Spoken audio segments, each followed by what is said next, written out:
बिस्मिल्लाहिर्रहमानिर्रहीम। इक़रा बिस्मि रब्बिकल्लज़ी खलक़।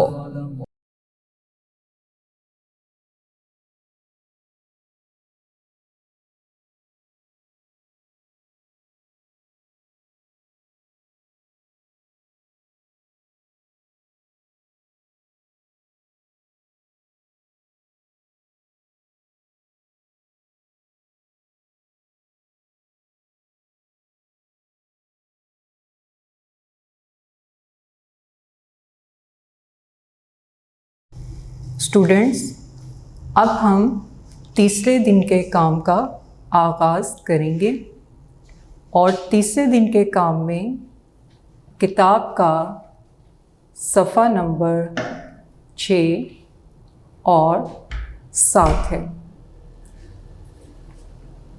सफ़ा नंबर 6 का काम शुरू करने से पहले मैं आपको ये बता दूं कि दूसरे दिन के काम में बोर्ड पर सफ़ा नंबर 4, 5, 6 और 7 लिखा हुआ था, जबकि दूसरे दिन के काम में हमने सफ़ा नंबर 4 और 5 किया था। आपने उस बोर्ड पर लिखा हुआ सफ़ा नंबर 6 और 7 अब तीसरे दिन के काम में मुकम्मल करना है। आप सब स्टूडेंट्स अपनी किताब सफ़ा नंबर 6 खोलकर अपने सामने रखें। सफ़ा नंबर 6 यानी 6 जी। इसमें सवाल है, कवायद सीखें, यानी आपने तरीका सीखना है कि इस सवाल को हमने कैसे लिखना है। सवाल नंबर 7 है, अल्फाज और उनके मुतरादिफ चुनकर जोड़ियों की सूरत में लिखें। अब यहाँ पर कुछ अल्फाज दिए गए हैं। हमने पहले उस लफ्ज़ को यहाँ नीचे दी गई जगह पर लिखना है और फिर उस लफ्ज़ का मुतरादिफ लिखना है। मुतरादिफ यानी हम मायनी लफ्ज़, यानी ऐसा लफ्ज़ जो दोनों का मतलब एक ही होता है। तो सबसे पहले मैं ये अल्फाज पढ़ूंगी और फिर हम उसके बाद इसे लिखना शुरू करेंगे। तो सबसे पहले आप पहले लफ्ज़ पर उंगली रखें। गाफ पेश नाम गुल, गुल।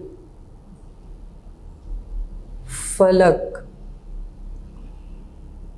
फलक। नेक, नेक। तारीकी, तारीकी। दुश्वार, दुश्वार। हसीन, हसीन। फूल, फूल। खूबसूरत, खूबसूरत। मुश्किल, मुश्किल। अंधेरा, अंधेरा। आसमान, आसमान। अच्छा, अच्छा। अब मैंने इन अल्फाज को पढ़ा है। अब लफ्ज़ लिखकर उसके सामने उसका हम मायनी लफ्ज़ लिखना है। सबसे पहले है गुल। क्या लफ्ज़ है? गुल। यहाँ आपने लिखना है गुल, गाफ पेश लाम गुल। अब गुल का हम मायनी लफ्ज़ क्या है? गुल किसे कहते हैं? गुल कहते हैं फूल को। गुल का मतलब क्या है? फूल। तो गुल का मुतरादिफ लफ्ज़ यानी हम मायनी लफ्ज़ क्या है? फूल। आपने यहाँ गुल के सामने दिए गए कॉलम में फूल लिखना है। फे पेश वाव फू लाम साकिन फूल। अगला लफ्ज़ है फलक। फलक। तो पहले आप यहाँ पर एक तरतीब से हम नंबर के मुताबिक एक तरतीब से लफ्ज़ लिखेंगे। ये नहीं करना कि आप कभी ये लफ्ज़ लिख रहे हैं, कभी ये लफ्ज़ लिख रहे हैं। हमने लफ्ज़ को एक तरतीब से 1 बाय 1 लिखना है। तो गुल से नीचे लफ्ज़ लिखा है फलक। फे लाम और काफ साकिन फलक।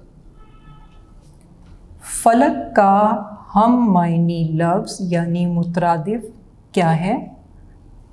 फलक कहते हैं आसमान को।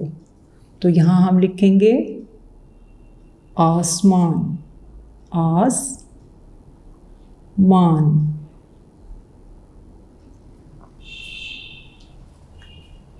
अगला लफ्ज़ है नेक। नेक। अब यहाँ पर आपने लिखना है नेक। अब दिए गए अल्फाज में आप तलाश करें कि नेक का मुतरादिफ लफ्ज़ क्या है। जी, नेक अच्छा। नेक अच्छा। अच्छा इंसान जिसमें अच्छी आदतें होती हैं। नेक अच्छा। अगला लफ्ज़ लिखेंगे। अब आप देख लें कि गुल का हमने फूल लिखा, फलक आसमान, इनमें से हमने तलाश किया नेक अच्छा। अब अगला लफ्ज़ है तारीकी। तारीकी।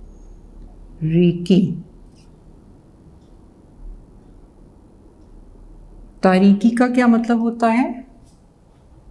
अंधेरा। तारीकी अंधेरा। जब कहीं पर कोई रोशनी नहीं होती, अंधेरा।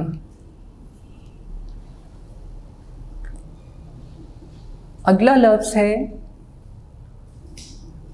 दुश्वार। दुश्वार।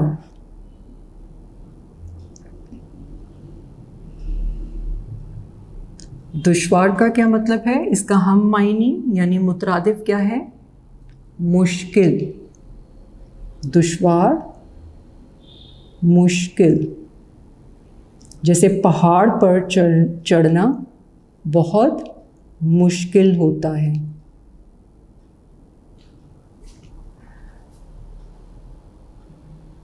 दुश्वार मुश्किल।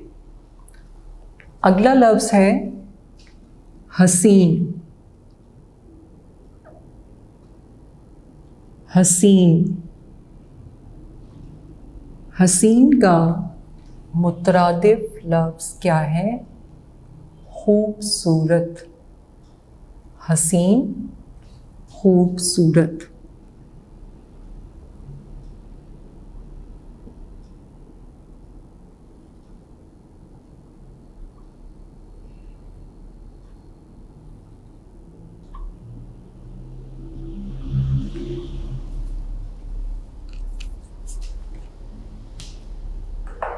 मैं एक बार फिर आपके सामने पढ़ती हूँ। आपने देखना है कि किस लफ्ज़ का हम मायनी लफ्ज़ क्या है।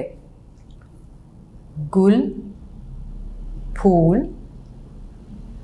फलक, आसमान, नेक, अच्छा, तारीकी, अंधेरा, दुश्वार, मुश्किल, हसीन, खूबसूरत।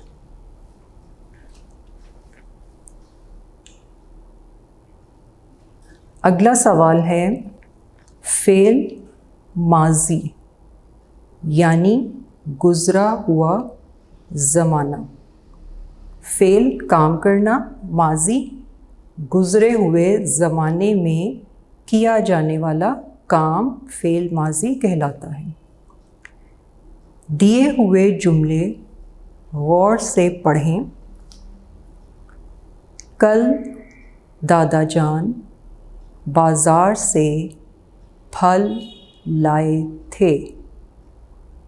अब इस जुमले पर गौर करें तो यहाँ पर है लाए थे। अब ये नहीं लिखा हुआ कि दादा जान बाज़ार से फल लाए, या ये नहीं लिखा हुआ कि दादा जान बाज़ार से फल लाएंगे, ऐसा नहीं लिखा हुआ।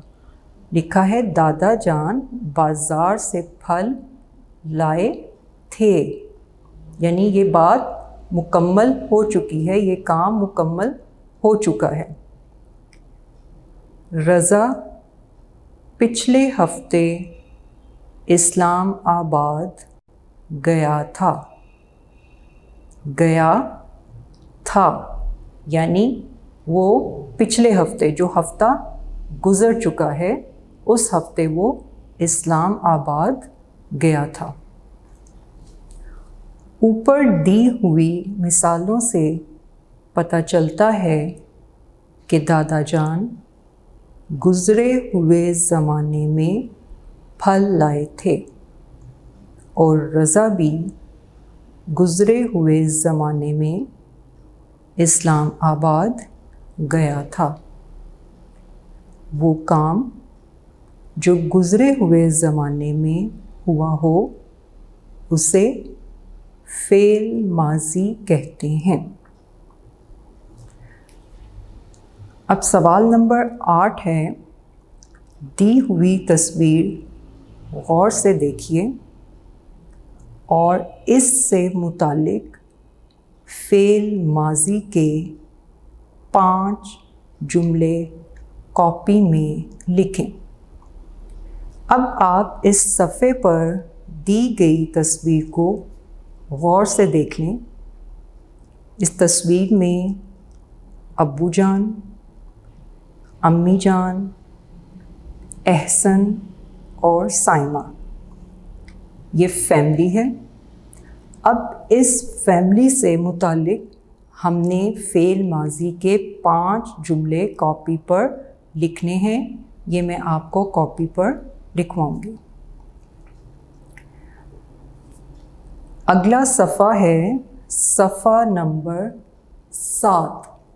अब आप बोर्ड पर देख लें, आपकी किताब के सफ़े के नीचे बॉटम में, निचले हिस्से में इस तरह की नंबरिंग होगी। अब मैं बोर्ड पर वही नंबर लिखूंगी जो आपकी किताब में लिखा होगा, ताकि आपको सफ़ा नंबर तलाश करने में मुश्किल ना हो। तो आपने सफ़ा नंबर 7 खोलकर अपने सामने रखना है। पढ़ें। इस सफ़े पर आपकी सरगर्मी है, यानी जिसे आप एक्टिविटी कहते हैं, कि यहाँ पर नज़्म दी गई है, आपने उस नज़्म को पढ़ना है। दिए हुए अशार दुरुस्त तलफ़ुज़, लय, आहंग और रवानी से पढ़ें और पूछे हुए सवालात के ज़बानी जवाबात दें। अब पहले ये नज़्म पढ़ते हैं। मेरे मौला मेरे दाता, हर एक का है तुझसे नाता। सारी दुनिया तूने बनाई, फूलों और फलों से सजाई। जंगल और पहाड़ बनाए, बागों में फल फूल लगाए। तूने ही इंसान बनाए, तूने ही हैवान बनाए।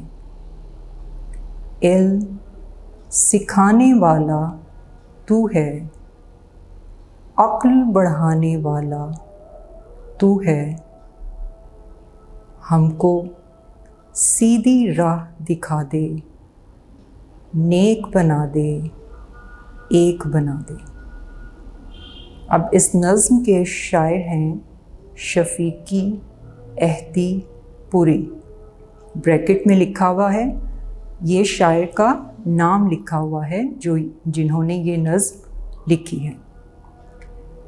अब इस नज़्म से मुतालिक आपने सवालात के ज़बानी जवाबात देने हैं, क्योंकि शुरू में था ना हासिलाते ताल्लुम कि आपने क्या सीखा। तो इसी तरह आप जब ये नज़्म पढ़ेंगे तो कुछ सवाल हैं जो आपसे पूछे जा रहे हैं, आपने उनके जवाब देने हैं। सारी दुनिया किसने बनाई है? आप सबको, हमें सबको मालूम है कि ये सारी दुनिया अल्लाह ताला ने बनाई है। फिर सवाल है, इन अशार में अल्लाह ताला की किन किन नेमतों का ज़िक्र किया गया है? अब आप देखें कि इस नज़्म में कौन सी नेमतें हैं जिनका ज़िक्र किया गया है। सबसे पहले तो दुनिया है, फिर फूल और फल, जंगल, पहाड़, इंसान, हैवान, ये सब अल्लाह ताला ने पैदा किए हैं और ये नेमतें हैं। फिर सवाल पूछा गया है, हमको सीधी राह दिखा दे से क्या मुराद है? इससे मुराद है कि हमें सीधा रास्ता दिखा दे, हमें उस रास्ते पर चला जो सीधा है, जो सच्चा है, और हमें गुमराह ना कर और हमें नेक काम करने की तौफीक अता दे।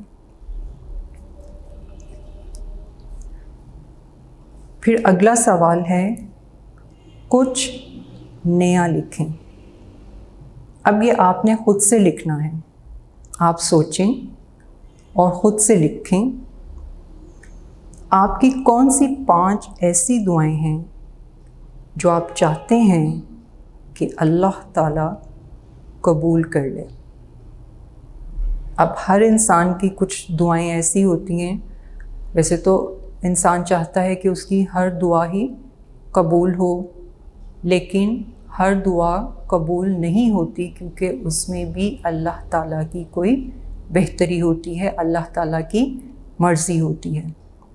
लेकिन आपकी भी कोई ऐसी दुआएं होंगी जो आप चाहते हैं कि अल्लाह ताला हमारी वो दुआएं कबूल करें।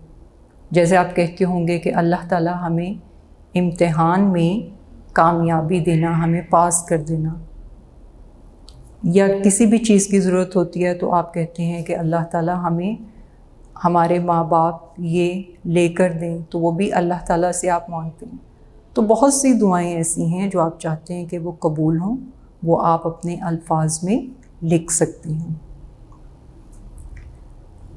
फिर इसी सवाल का हिस्सा है, दी हुई तस्वीर को गौर से देखें और इसमें दिखाई गई अल्लाह ताला की नेमतों की अहमियत से मुतालिक 6 जुमले कॉपी में लिखें। आप तस्वीर देखें, तस्वीर में दिखाई जाने वाली नेमतें देखें और फिर जुमले बनाने की कोशिश करें। स्टूडेंट्स, हमारा तीसरे दिन का काम मुकम्मल हो गया है।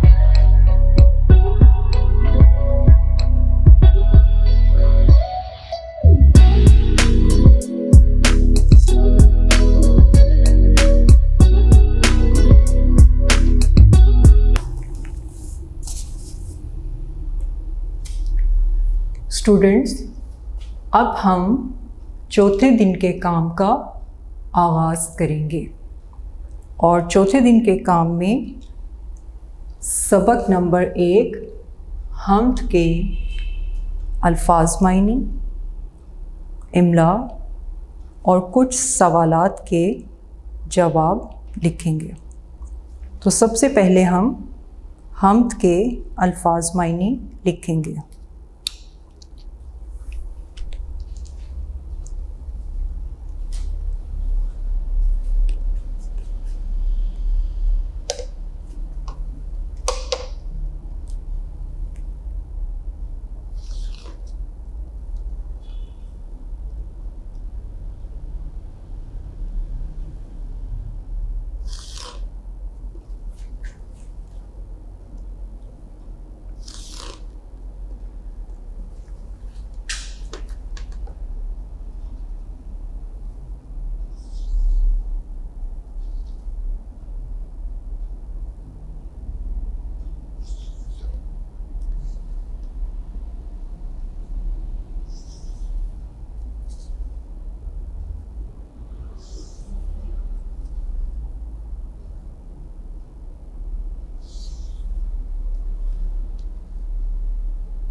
सबसे पहला लफ्ज़ है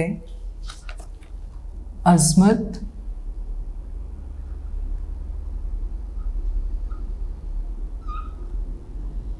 अज़मत। अज़मत के मायने हैं बड़ाई, बड़ाई।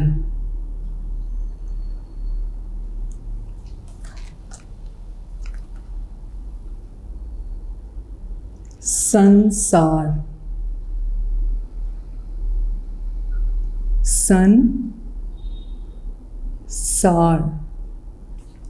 संसार का मतलब है दुनिया, दुनिया।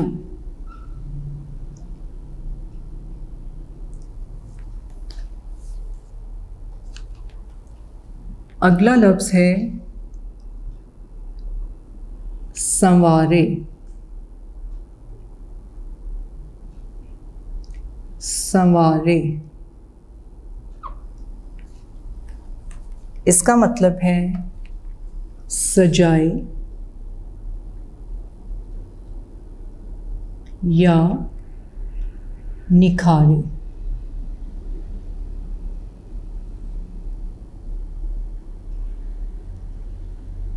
सजाए या निखारे। जहान, जहान।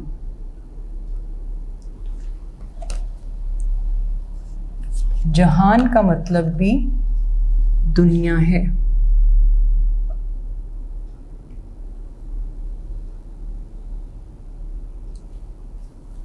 संसार का मतलब भी दुनिया और जहान दुनिया। कुदरत,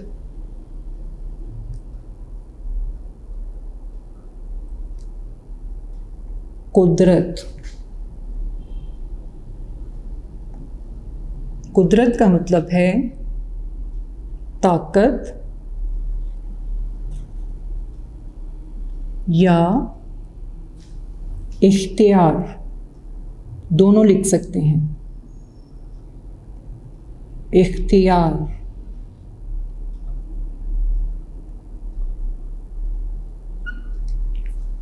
लिखते हुए अल्फाज की बनावट और इमला का ख्याल रखना है ताकि लफ्ज़ सही लिखे जाएं। समय, समय। वक्त। समय का मतलब है वक्त।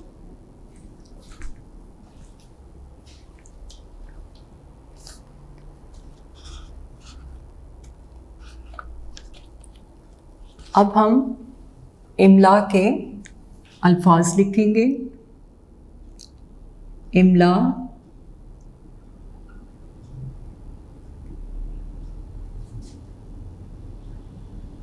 के अल्फाज।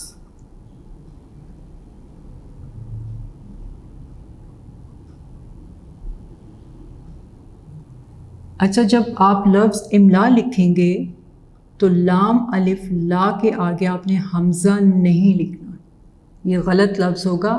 आपने अलिफ ज़ेर मीम और लाम अलिफ ला इमला लिखना है। इमला के अल्फाज।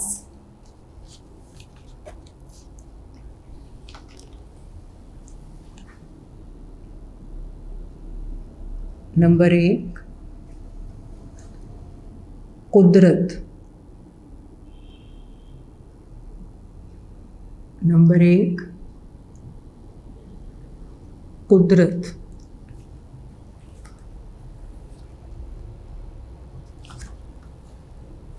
नंबर 2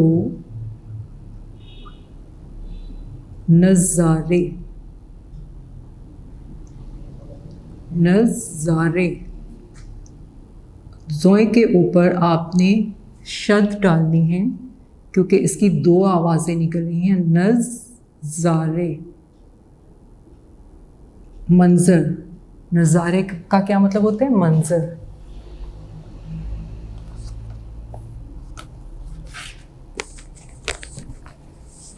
नंबर 3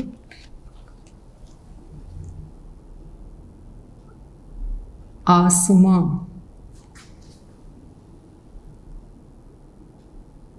आसमां।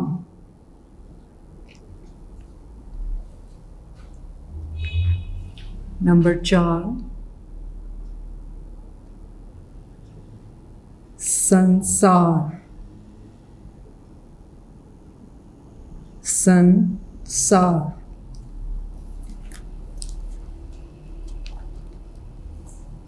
नंबर 5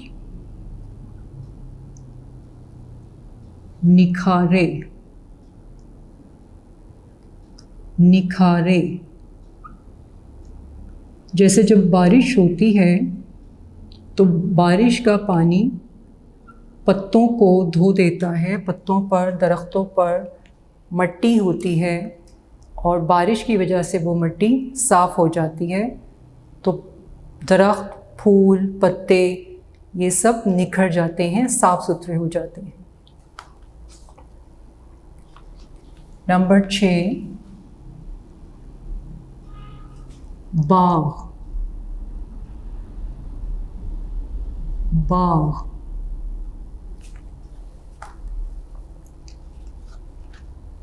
नंबर 7,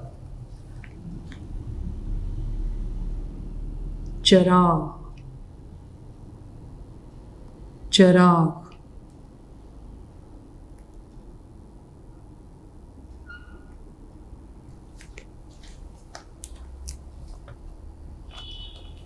नंबर 8, संवारे।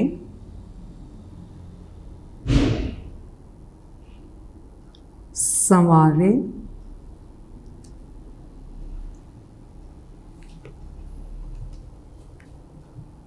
नंबर 9, वहदत।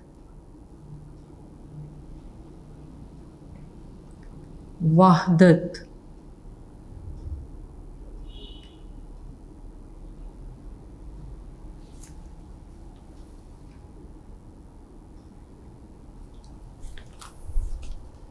और नंबर 10, गीत।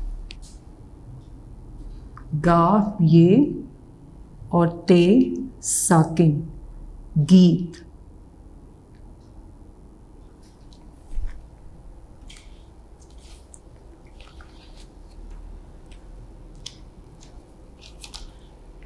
मैं एक बार फिर पढ़ती हूँ। कुदरत, नज़ारे, आसमां, संसार, निखारे, बाग, चराग, संवारे, वहदत, गीत।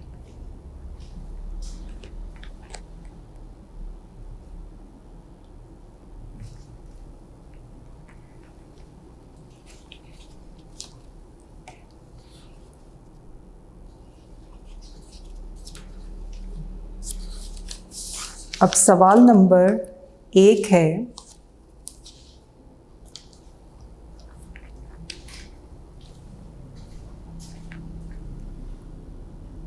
सवाल नंबर 1,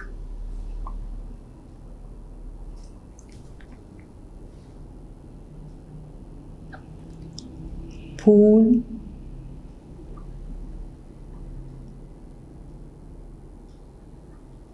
कहाँ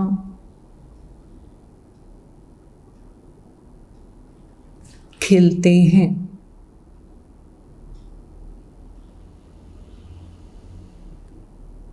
फूल कहाँ खिलते हैं?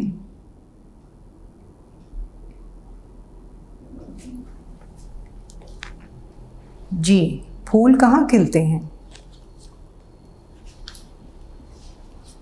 फूल बाग में खिलते हैं। इसका जवाब है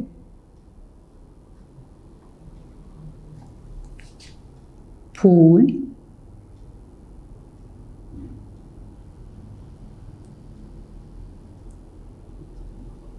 बाग में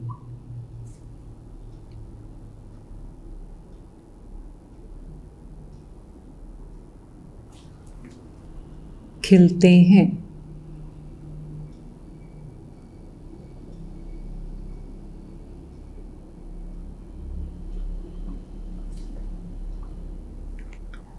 जुमला ख़त्म करने के बाद जब आप जवाब लिखेंगे उर्दू में, जुमला ख़त्म करने के बाद फुल स्टॉप यानी डॉट नहीं लगाते बल्कि छोटी सी डैश लगाते हैं, जिसे हम ख़त्मा कहते हैं। इसका मतलब होता है कि हमारा जवाब मुकम्मल हो गया है, हमारा जुमला मुकम्मल हो गया है। तो उसके बाद हमने छोटी सी डैश लगानी है जिसे ख़त्मा बोलते हैं, कहते हैं।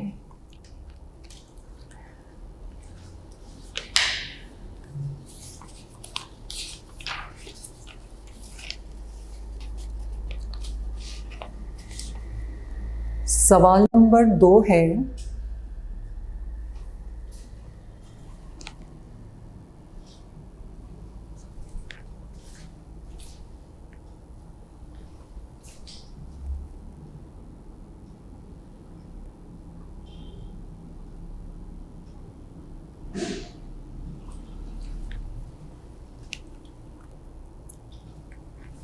हम्द में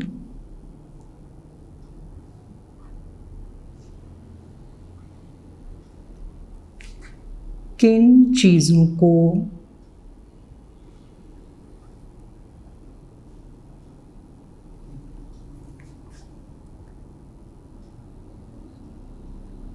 चिराग कहा गया है?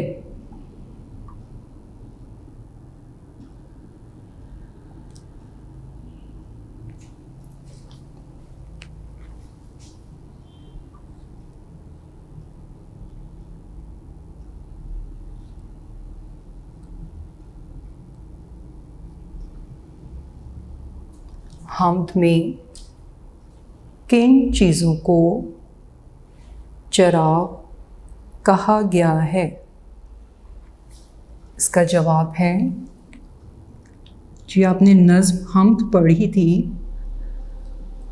तो हम्द में जिन चीज़ों का ज़िक्र किया गया था, जिन्हें चिराग से तशबीह दी गई थी, वो कौन सी चीज़ें थीं?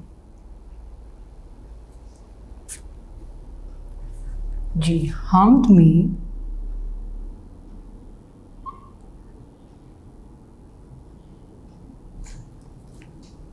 सूरज,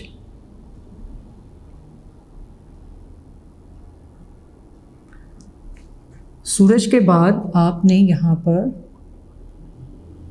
कॉमा लगाना है ऊपर की तरफ। सूरज, चांद,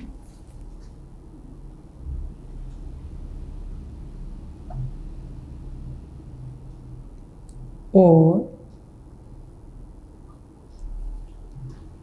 तारों को, तारे सितारों को भी कहते हैं, तारों को चिराग कहा गया है।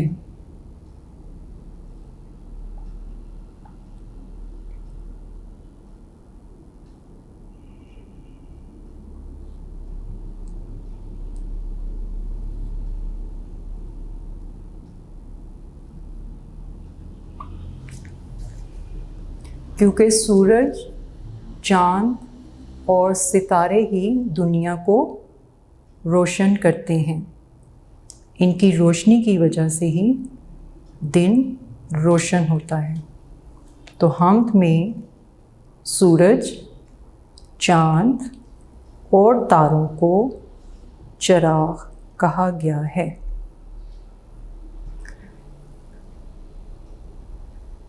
जी स्टूडेंट्स, हमारा चौथे दिन का काम मुकम्मल हो गया है।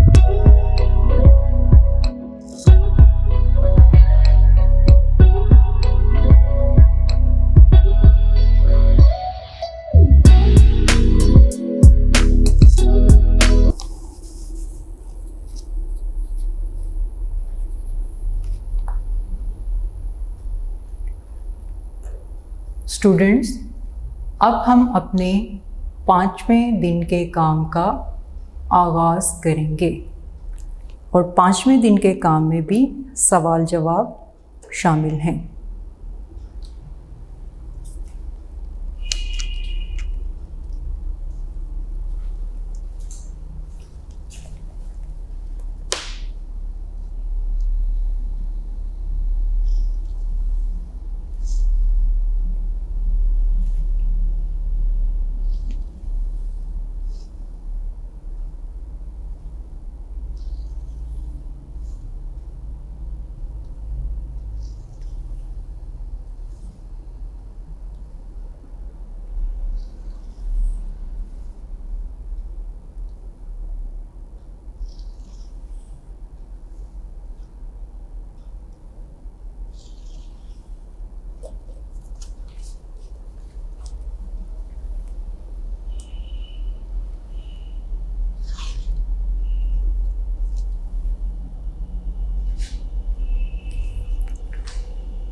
सवाल नंबर 3 है,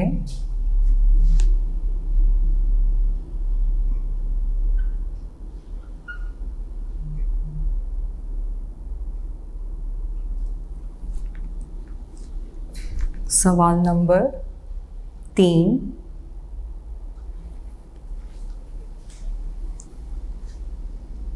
इस नज़्म में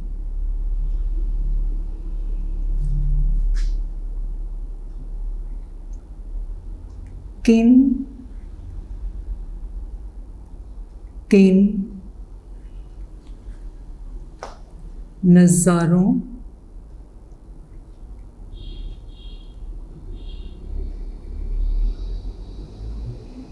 की बात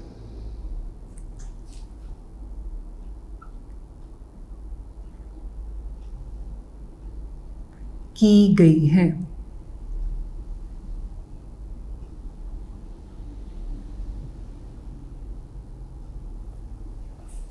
सवाल है तो आखिर में सवालिया निशान होगा।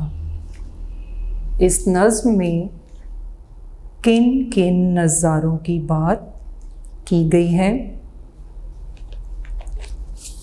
इस सवाल का जवाब है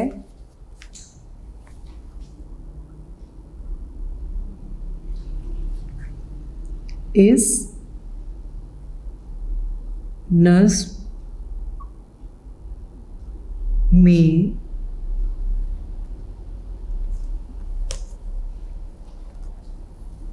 आसमान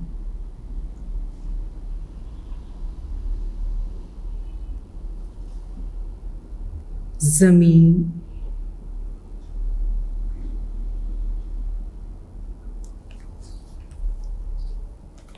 बाग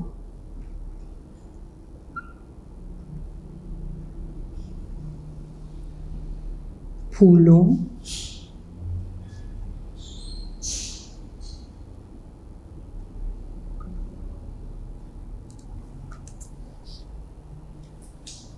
चांद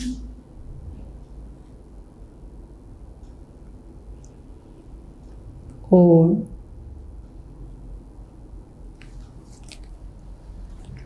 तारों के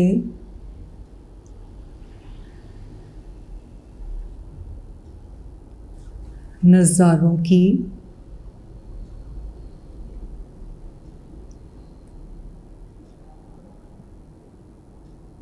जिस हर्फ पर शद है आपने शद ज़रूर डालनी है। के नज़ारों की बात की गई है।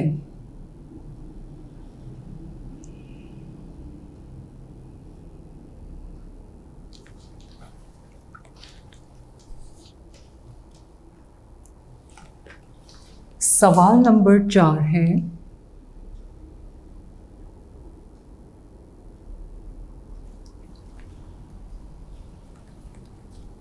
खुदा की वहदत से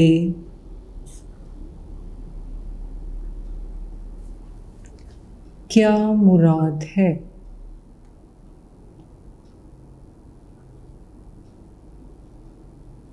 खुदा की वहदत से क्या मुराद है?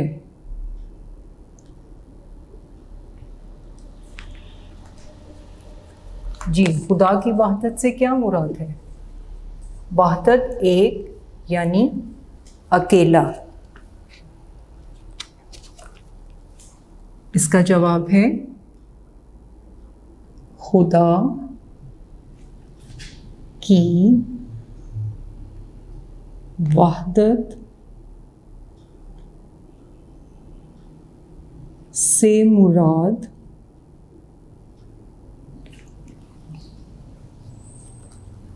अल्लाह ताला का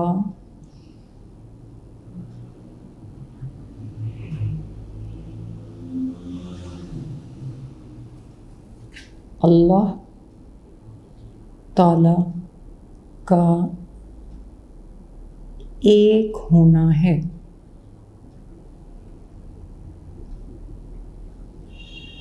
ये बात हमें पता है कि अल्लाह ताला एक है और उसका कोई शरीक नहीं है। इसका मतलब है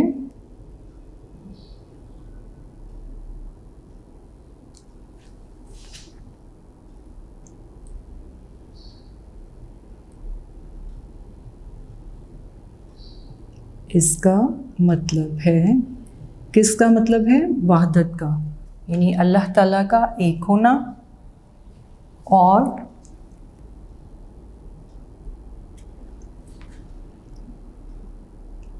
कि अल्लाह ताला का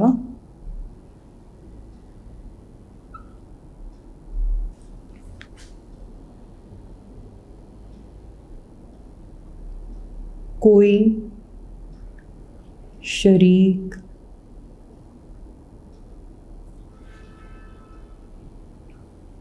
नहीं है।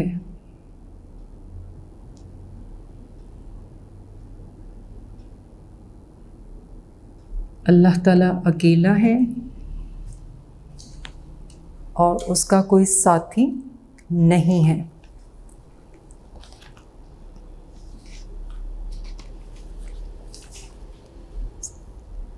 सवाल नंबर 5 है,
जी सवाल नंबर 5,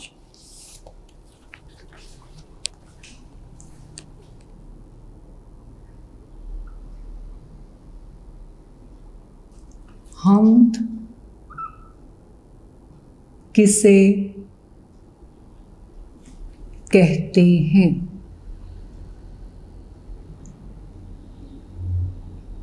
जी, हम्द का क्या मतलब है? हम्द किसे कहते हैं?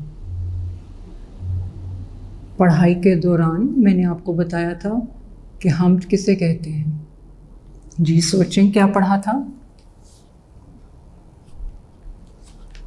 ऐसी नज़्म नज़में तो बहुत सी होती हैं, लेकिन हम ऐसी नज़्म है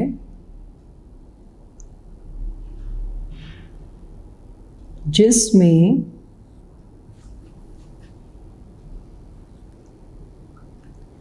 अल्लाह ताला की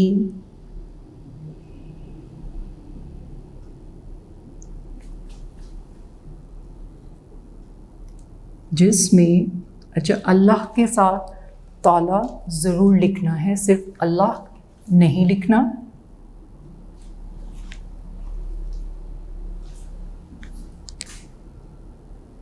ऐसी नज़्म जिसमें अल्लाह ताला की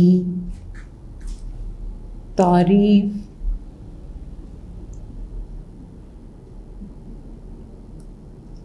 बयान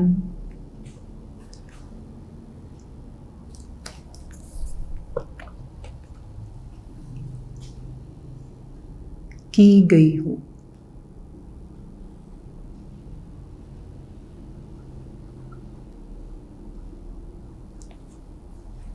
हम्द ऐसी नज़्म जिसमें अल्लाह ताला की तारीफ़ बयान की गई हो।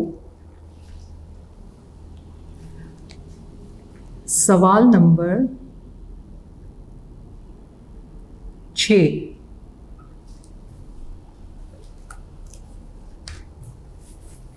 और सवाल नंबर 6 है,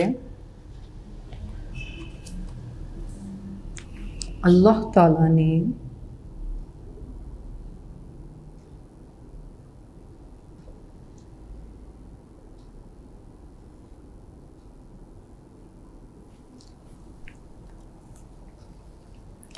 हमें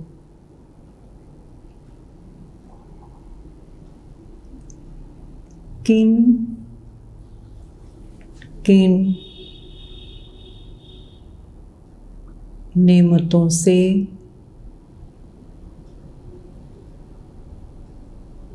नवाजा है।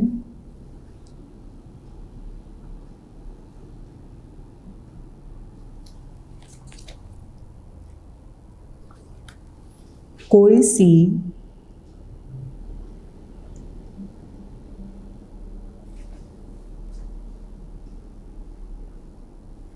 पांच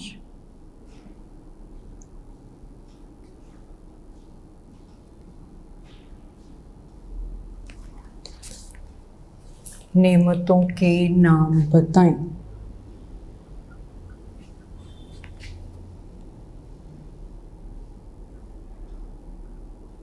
अब अल्लाह ताला ने हमें बेशुमार नेमतें दी हैं, लेकिन आपसे ये कहा जा रहा है कि आप 5 नेमतों के नाम बताएं। अब आप इनमें कोई सी भी नेमतें लिख सकती हैं, लेकिन सबसे पहले आपने ये बताना है कि अल्लाह ताला ने हमें किन किन नेमतों से नवाजा है। इसका जवाब लिखेंगे, अल्लाह ताला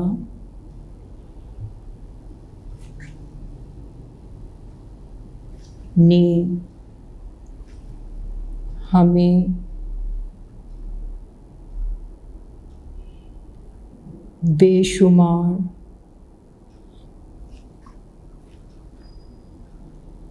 नेमतों से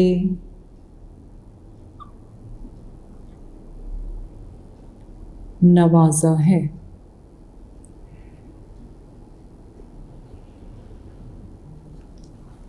ये सवाल का एक हिस्सा है। अब उन्होंने कहा है कि कोई सी 5 नेमतों के नाम बताएं, तो हम कोई सी भी 5 नेमतें लिखेंगे। तो सबसे बड़ी नेमत हमारे जिस्मानी अज़ा हैं, क्योंकि अगर हमारे जिस्मानी अज़ा ना होते, जिस्मानी अज़ा आँख, कान, नाक, हाथ, पाँव, ये सब हमारे जिस्मानी अज़ा हैं। अगर ये ना होते तो हम कोई भी काम नहीं कर सकते थे, हम हरकत ही ना कर सकते, हम इधर उधर चल फिर ना सकते, उठ बैठ ना सकते। तो जिस्मानी अज़ा सबसे बड़ी नेमत है। फिर नंबर 2, सूरज। सूरज ना होता तो दुनिया रोशन ना होती, फसलें ना पकती और हमें खुराक हासिल ना होती, क्योंकि हमारी ज़्यादातर खुराक फसलों से ही हासिल होती है। फिर नंबर 3 है पानी। पानी ना होता तो हम प्यासे रहते, पानी ना होता, बारिश ना होती, बारिश का पानी ना होता तो उससे फसलों को नुकसान होता, उनको पानी ना मिलता। तो ये भी बहुत बड़ी नेमत है। फिर है हवा। हवा ना होती तो हम सांस ना ले पाते। ऑक्सीजन होती है, तो अगर हमें ऑक्सीजन ना मिलती तो हम जिंदा नहीं रह सकते। फिर पहाड़ हैं,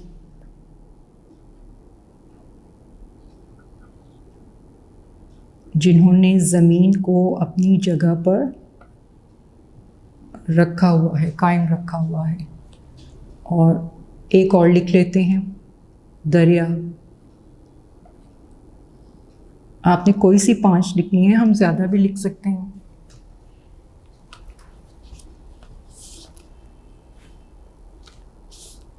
जी, अगला सवाल है सवाल नंबर 7।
सवाल नंबर 7 है, संसार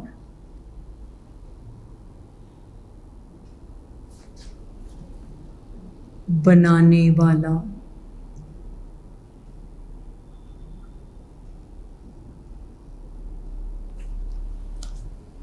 कौन है?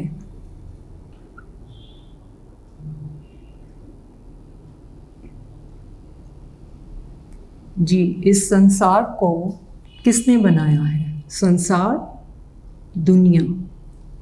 तो संसार बनाने वाला कौन है?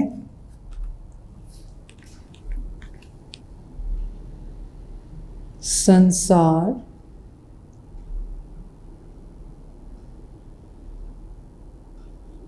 बनाने वाला,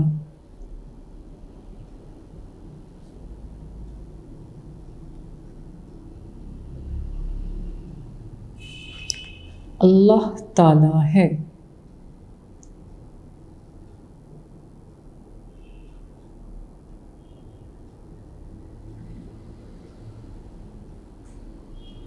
संसार बनाने वाला अल्लाह ताला है।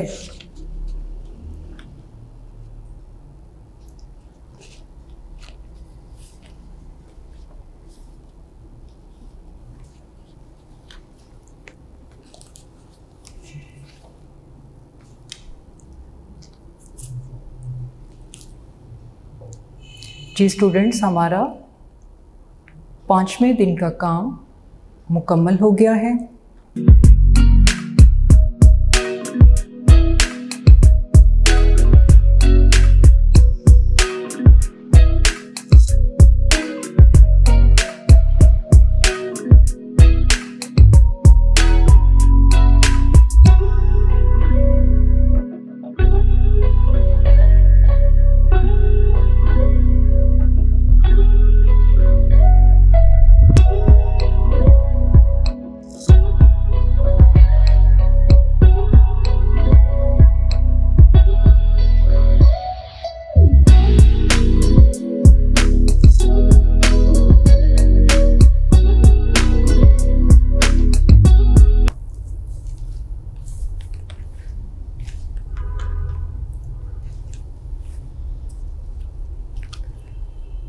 स्टूडेंट्स, अब हम अपने 6ठे दिन का काम मुकम्मल करेंगे। 6ठे दिन में सवाल नंबर 8 है।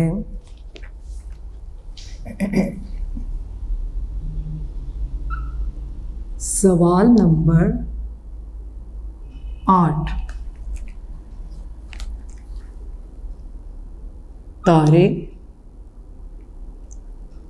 कहाँ चमकते हैं?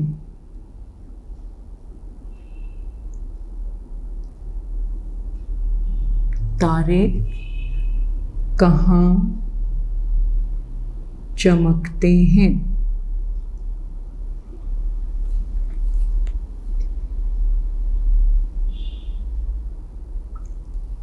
जी, इस सवाल का जवाब क्या होगा? तारे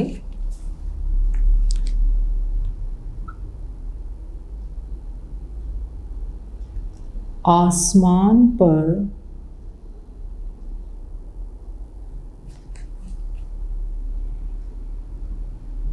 चमकते हैं।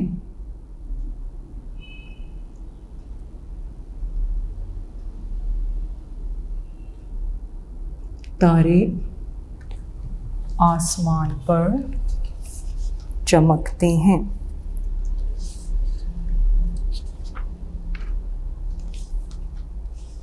सवाल नंबर 8 मुकम्मल करने के बाद अब हम सवाल नंबर 9 लिखेंगे।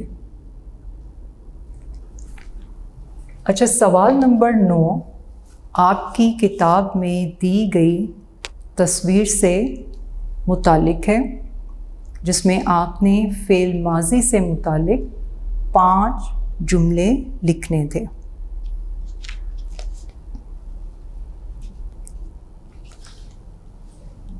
तो सवाल होगा,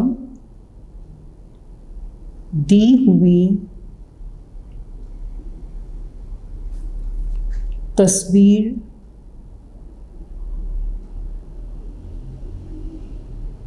से मुतालिक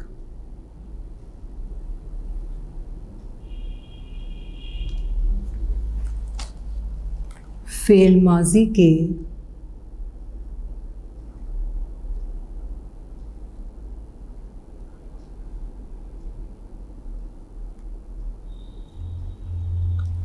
पांच जुमले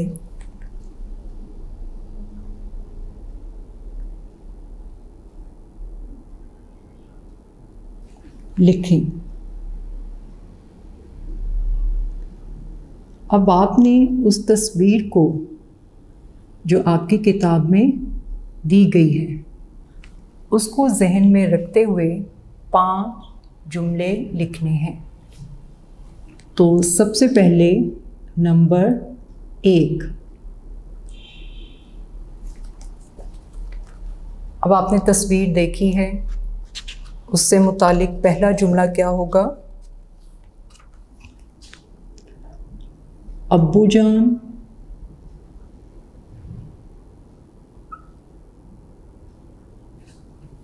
अम्मी जान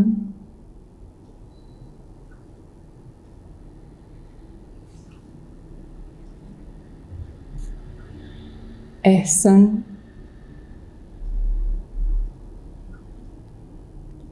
और साइमा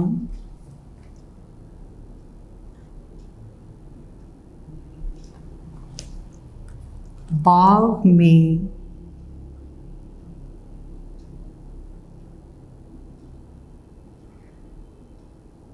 गए थे।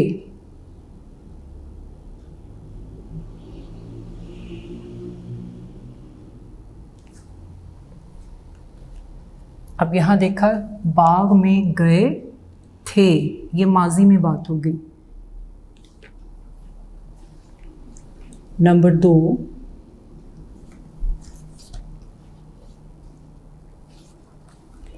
अब्बू जान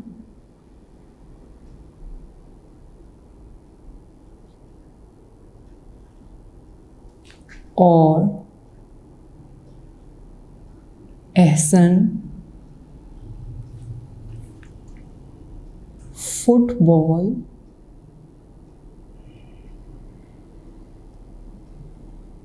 खेल रहे थे।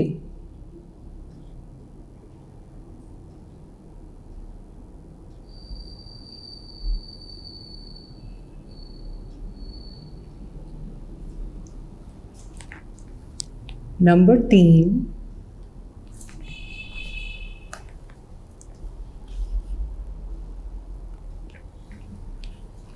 अम्मी जान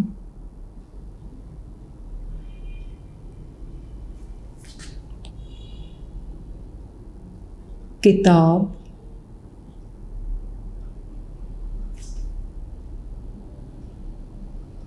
पढ़ रही थी।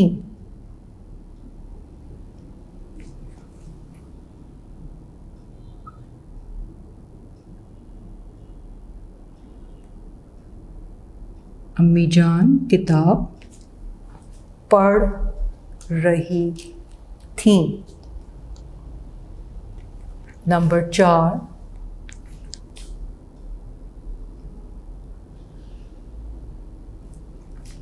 साइमा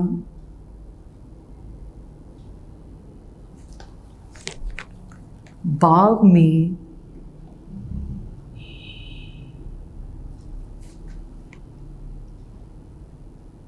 फूल चुन रही थी।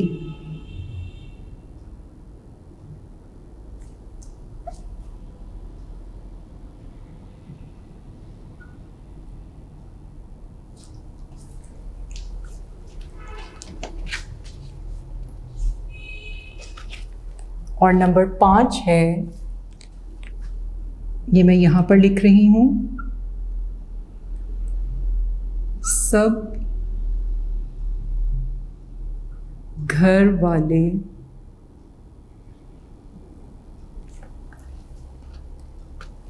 बहुत खुश थे।